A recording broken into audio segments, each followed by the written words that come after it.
Bonjour à tous, j'espère que vous allez bien. Moi c'est Guillaume, je suis photographe spécialisé dans le mariage. Aujourd'hui, on va parler de mettre en avant ou de comment mettre en avant ses valeurs à travers son métier de photographe. La première chose, en tout cas le premier conseil que j'ai à donner à ce niveau-là, c'est de bannir le mot photographe. Absolument, complètement, totalement, irrémédiablement, ne parlez plus de vous en tant que photographe. Il faut absolument que vous parliez de vous en tant qu'individu. C'est le sujet d'une prochaine vidéo. Je commence sans l'identité et l'identité du persona, c'est-à-dire le client type qu'on s'est créé. On peut créer une unité, c'est-à-dire une osmose de communication entre les deux. J'aimerais vraiment parler d'abord de ça, de ces valeurs-là, avant de pouvoir parler du persona. En fait, ça se voit pas comme ça, mais j'ai noté mes notes et il y a une petite logique dans ce que je suis en train de faire, tout ça, pour que tout soit bien structuré, pour que... Après, j'ai plus besoin de faire de vidéos YouTube, tout est là et je suis content et j'ai fait mon taf ou j'ai mis ma pierre à l'édifice pour les photographes français.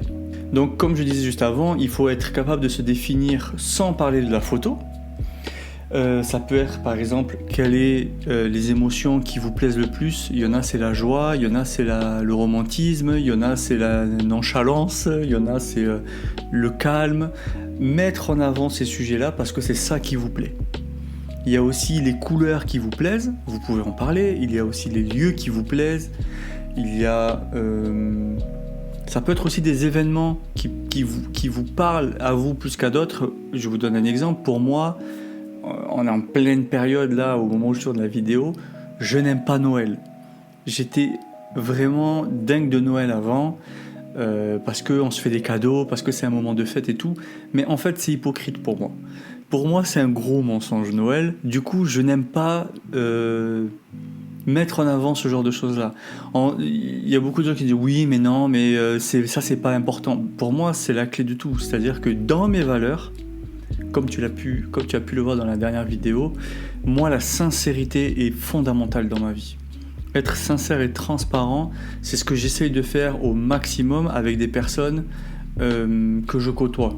Bien sûr, ça fait partie de mes valeurs, c'est-à-dire que si je suis confronté à des personnes qui sont hypocrites ou qui ne sont pas sincères, mais forcément, je vais être un peu plus dans ma coquille, dans ma carapace, je vais me taire et je vais laisser les choses se passer.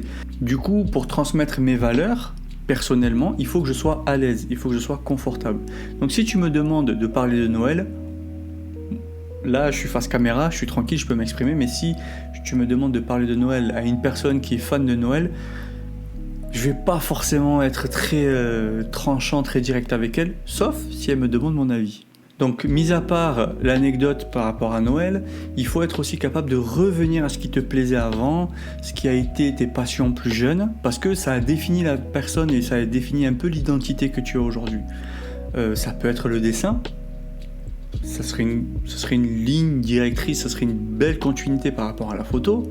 Ça peut être quelque chose d'artistique ou ça peut être quelque chose de ultra scientifique.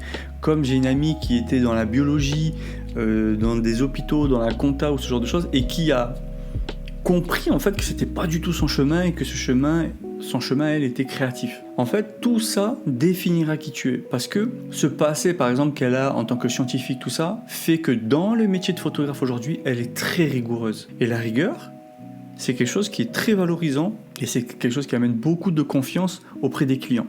Il y a une chose sur laquelle aussi tu peux communiquer pour bien parler de tes valeurs, c'est que fais-tu quand tu n'as rien à faire ? À quoi passes-tu ton temps ? Moi, j'ai 20 milliards d'occupations. Je ne sais pas quand m'arrêter. Je ne supporte pas ne rien faire. J'en parlais justement avec mon pote Florian il n'y a pas longtemps. C'est quand je suis à la maison, il y a l'ordinateur, il y a le portable, il y a Ange, il y a les sorties, il y a le centre-ville, il y a beaucoup trop de choses à faire pour ne rien faire en fait. Il y a l'entreprise, il y a les amis à voir, il y a beaucoup trop de choses à faire. Et je lui disais que le moment où j'arrive à ne rien faire, c'est justement quand je pars en montagne, et c'est là où je peux me poser pour complètement ne rien faire. Du coup, être capable de savoir ce que tu fais quand tu n'as rien à faire, eh bien, ça va être aussi un moyen de véhiculer certaines valeurs que tu as et qui font partie de ton identité. Et l'un des derniers points pour savoir quelles sont tes valeurs ou comment transmettre certaines valeurs à toi, c'est de te projeter dans 10 ans. Où est-ce que tu te vois dans 10 ans? Moi, je le sais déjà.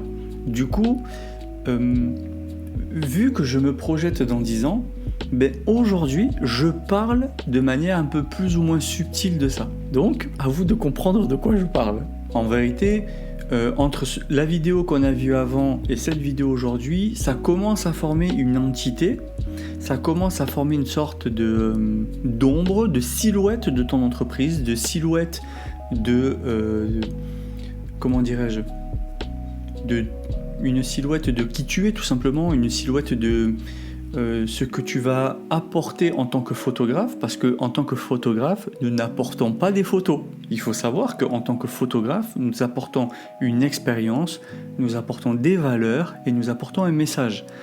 La photo n'est que le contenant de toute cette approche-là. Dans la prochaine vidéo, nous allons justement parler du personal branding. Donc là, c'est vraiment business. Ça va être vraiment pour ceux qui sont professionnels ou qui veulent se lancer en tant que professionnels. On va vraiment parler de la manière dont l'identité que nous avons, un peu, on va dire, la caricature ou la silhouette entrepreneuriale que l'on a, comment la faire matcher pour le client idéal que nous voulons avoir. Voilà, je te laisse patienter, je te laisse aussi travailler sur tes valeurs pour apprendre à mieux les véhiculer. J'espère que ça t'aura aidé à comment les transmettre, en réfléchissant déjà à ces points-là. Et mets-moi en commentaire si ça t'aide, si tu as aussi des suggestions pour un peu mieux transmettre ces valeurs. Et d'ici là, sors, fais des photos et à bientôt pour une prochaine vidéo. Peut-être, on va voir, parce que moi, des fois, je dis oui, je dis non, je disparais, je sais pas. À plus.